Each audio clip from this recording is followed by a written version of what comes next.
নিৰ্দোষী হিন্দু ভাইসকলক তাত হত্যা কৰা হৈছিলে আৰু তাৰ প্ৰত্যুত্তৰ হিচাপে সকলে আশা কৰিছিল যে নৰেন্দ্ৰ মোদী ডাঙৰীয়া নেতৃত্বাধীন চৰকাৰখনে ব্যৱস্থা গ্ৰহণ কৰিব আৰু তাৰে প্ৰমাণ ইতিমধ্যে পোৱা গ'ল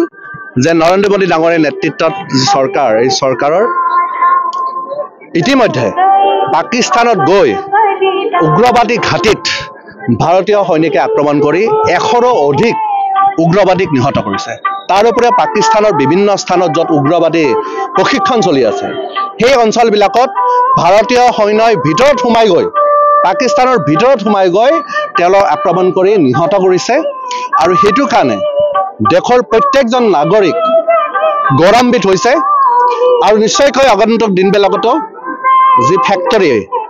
টেৰৰিজিমৰ যি ফেক্টৰী পাকিস্তানে তেওঁলোকে আগন্তুক দিনবিলাকতো তেওঁলোক যদি চিধা নহয় আগন্তুক দিনবিলাকতো তেওঁলোকে যোগ্য প্ৰত্যুত্তৰ পাব। অপাৰেশ্যন হিন্দু এতিয়াও শেষ হোৱা নাই। নৰেন্দ্ৰ মোদী ডাঙৰীয়াই কৈছে যে অপাৰেশ্যন হিন্দু শেষ হোৱা নাই আৰু যি বীৰত্বৰে আমাৰ সৈনিকসকলে কোনো আমাৰ কেজুৱেলিটি নোহোৱাকৈ ভাৰতবৰ্ষৰ কোনো কেজুৱেলিটি নহয় যি সৈনিকসকলে আমাৰ যিদৰে যুদ্ধ কৰিলে এইটোৱে প্ৰমাণ কৰিছে যে ভাৰতৰ সৈনিকসকলক বিশ্বৰ শ্ৰেষ্ঠ সৈনিক বুলি এনে নকয় আৰু তাৰ প্ৰমাণ হ'ল যে ভাৰতবৰ্ষত কোনো ধৰণৰ এটা মিছাইল নাহিলে আমাৰ ইণ্ডিয়ান ডিফেন্স সিস্টেম কিমান শক্তিশালী হৈছে নৰেন্দ্ৰ মোদী ডাঙৰ নেতৃত্বত আৰু সেইটো কাৰণে আজি গোটেই সৈনিকসকলক শ্ৰদ্ধাঞ্জলি জ্ঞাপন কৰাবৰ কাৰণে তেওঁলোকক সহস্ৰ প্ৰণাম জ্ঞাপন কৰিবৰ কাৰণে আজি আমাৰ পলাশবাৰী সমষ্টিৰ ৰাইজ স্বতঃস্ফূৰ্তভাৱে ওলাই আহিছে। ইয়াতে সকলো দল সংগঠনৰ মানুহ ইয়াতে উপস্থিত হৈছে,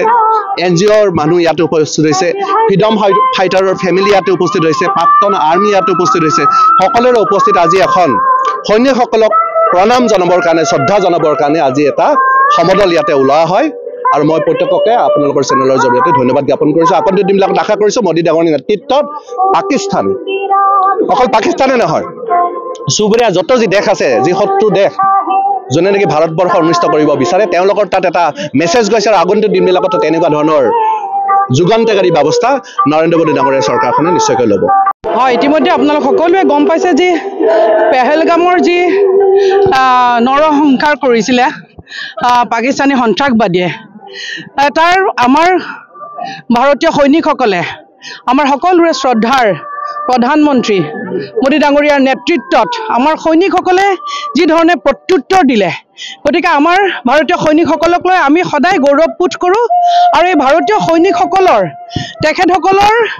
শক্তি বৃদ্ধি কৰাৰ কাৰণে মানসিকভাৱে আমি আমাৰ মোদী ডাঙৰীয়াৰ নেতৃত্বত সমগ্ৰ ভাৰতবৰ্ষতে প্ৰতিখন জিলাত প্ৰতিটো ব্লক প্ৰতিটো একেবাৰে তলৰ লেভেললৈকে সকলো ৰাইজ স্বতঃস্ফূৰ্তভাৱে ওলাই আহিছে ভাৰতীয় সৈনিকসকলৰ মনোবল বৃদ্ধি কৰাৰ কাৰণে। আমি ভাৰতীয় সৈনিকসকলক লৈ খুব গৌৰৱান্বিত আৰু যিভাৱে প্ৰতিটো মুহূৰ্ততে ভাৰতবৰ্ষক ৰক্ষণাবেক্ষণ দি আছে গতিকে